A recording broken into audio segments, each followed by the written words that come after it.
కర్ణాటక ముఖ్యమంత్రి సిద్ధరామయ్యతో భేటీ అయ్యారు AP deputy CM Pawan Kalyan. Karnataka ప్రభుత్వంతో వన్యప్రాణి అటవీ సంరక్షణ అంశాలపై ఆయన చర్చించనున్నారు.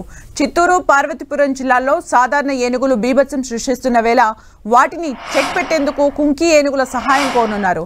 దీనికోసం కర్ణాటక అటవీ శాఖ మంత్రి ఈశ్వర్ ఖంద్రేని కూడా కలవనున్నారు పవన్ కళ్యాణ్. ఏపీకి కుంకి ఏనుగులు పంపించాలని మంత్రిని రిక్వెస్ట్ చేయనున్నారు. చిత్తూరు, పార్వతీపురం ప్రాంతాల్లో బీభత్సం సృష్టిస్తున్న ఏనుగులను అడవికి పంపించేందుకు కుంకి ఏనుగుల సహాయం తీసుకోనుంది ఏపీ. బెంగళూరు చేరుకున్న పవన్ కళ్యాణ్ కు కర్ణాటక ప్రభుత్వ ప్రతినిధులు సాదర స్వాగతం పలికారు. మరిన్ని అప్డేట్స్ మా ప్రతినిధి దుర్గా అందిస్తారు. దుర్గా. సుమిత్ర, కొద్దిసేపటి క్రితమే కర్ణాటక ప్రభుత్వంతో చర్చలు జరిపేందుకు బెంగళూరు ఎయిర్పోర్ట్ కి డిప్యూటీ సీఎం పవన్ కళ్యాణ్ చేరుకున్నారు.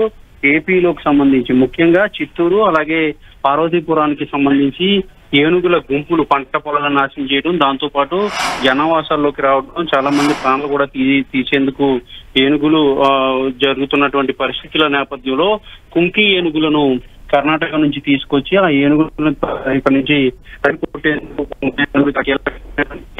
పాత్ర పోస్తే కర్ణాటక ప్రభుత్వం కూడా ఇదే విధానాన్ని అనుసరిస్తుంది. అయితే ఆ కుంకి కర్ణాటకలోనే పెద్ద ఎత్తున ఉన్నాయి. ఏపీలో వాటి సంఖ్య అనేది అసలు లేదు కాబట్టి ఇప్పుడు ఏపీకి ఆ కుంకి ఏనుగులు తీసుకొచ్చేందుకు డిప్యూటీ సీఎం పవన్ కళ్యాణ్ ప్రయత్నాలు చేస్తున్నారు. ఇందులో భాగంగానే కర్ణాటక ప్రభుత్వంతో చర్చలు జరిపేందుకు ఆయన ఈ రోజు బెంగళూరు వెళ్ళడం జరిగింది. కొద్దిసేపటి క్రితమే బెంగళూరు ఎయిర్పోర్ట్ కి చేరుకున్నటువంటి డిప్యూటీ సీఎం పవన్ కళ్యాణ్ కు ఆ రాష్ట్రానికి సంబంధించినటువంటి bio energy development board chairman Shri Surendra, అలాగే బోర్డు సలహాదారులు భరత్ సుబ్రహ్మణ్యం దగ్గర కూడా స్వాగతం